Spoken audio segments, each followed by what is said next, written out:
Naam, klabu ya soka ya Yanga baada ya kuvunja mkataba na aliyekuwa kocha wake mkuu bwana Romain Folz, sasa tetesi zinadai ya kwamba wapo katika hatua ya mwisho kabisa kukamilisha makubaliano na kocha ambaye ana historia kubwa sana katika soka la dunia hii, hususan kwa upande wa nchi za Asia.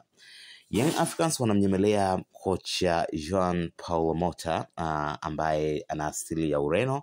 Ni kocha ambaye ana historia kubwa, lakini pia ana mafanikio makubwa sana. Sasa nitakupitisha kwa uchache upate kumfahamu vizuri Joao Paulo Mota ni nani na ana historia gani na timu gani ambazo amewahi kupita kocha huyu. Lakini binafsi yangu nasema kwamba kama Young Africans watafanikisha kumsainisha mkataba Joao Paulo Mota, itakuwa ni historia ya aina yake, lakini pia mujiandae kushangilia ushindi wa back to back, kwa sababu Joao Paulo Mota ni moja kati ya makocha ambao na wakubali sana na nawaelewa sana. Sasa kocha huyu bwana kwa hivi sasa yupo na klabu ya Al Ittihad ambapo ni manager hadi hivi sasa, lakini pia amepita katika klabu kadhaa ikiwemo Saham Club, Al Hussein, Al Tadamon, lakini pia timu ya taifa ya Sudan aliwahi kuwa kama team coordinator, lakini pia alishawahi kupita DC Motema Pembe. Nafikiri hii inafahamika kabisa, ni moja kati ya timu ambazo zilikuwa na historia kubwa sana kwa bara la Afrika, na hii inapatikana pale Jamhuri ya Kidemokrasia ya Kongo, na ilikuwa moja kati ya timu tishio sana kwa ukanda huu wa Afrika ya Mashariki na Kati.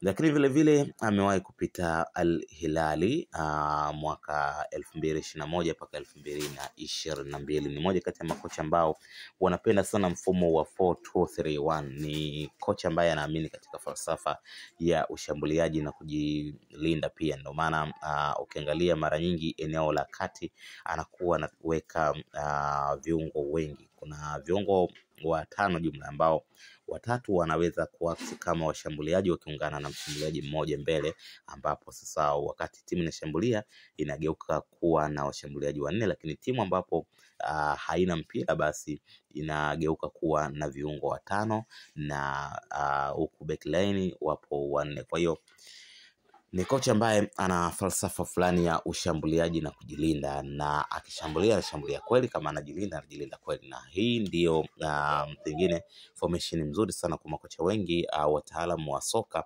wanapenda kuitumia hii. Kwa hiyo ujio wa Mreno huyu Joao Paulo Mota Maria, kama utafanikiwa na klabu ya soka ya Yanga, basi tutegemee mabadiliko makubwa sana. Ni makubwa sana kwa sababu ni kocha ambaye hana masiara kiukweli. Nimemtazama na nimemfuatilia kwa muda sana, na nimeona kazi ambayo anaifanya katika timu zote ambazo amepita. Nimeona amekuwa ni mtu ambaye ana mafanikio tu, na ndio maana kila siku amekuwa akipanda chati na amekuwa akifanya vyema sana. Kocha huyu bwana kwa sasa na umri wa takriban miaka 58 na amezaliwa tarehe 16 mwezi wa 9 mwaka 1966 katika mji unaofahamika kama Lisboa kule nchini Ureno ama Portugal, kwa kina Cristiano Ronaldo.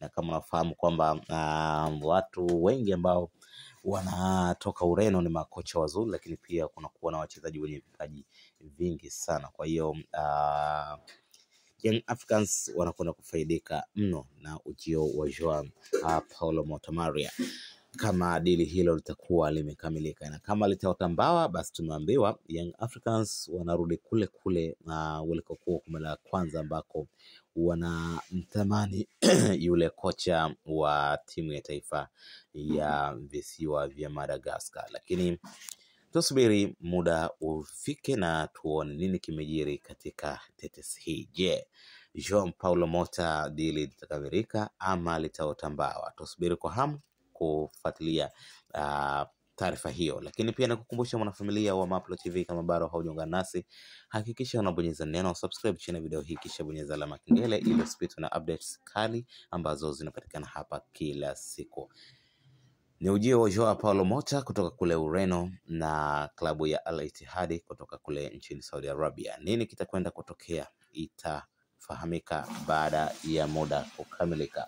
Endelea kusubscribe, endelea kufuatilia channel yako pendwa ya Mapro TV ili upate zile updates zote za kimichezo, burudani, interviews, bila kusahau matukio kadha wa kadha ambayo yanajiri na kutokea ndani na nje ya mipaka ya Tanzania. Asante na kwaheri, tukutane katika next video.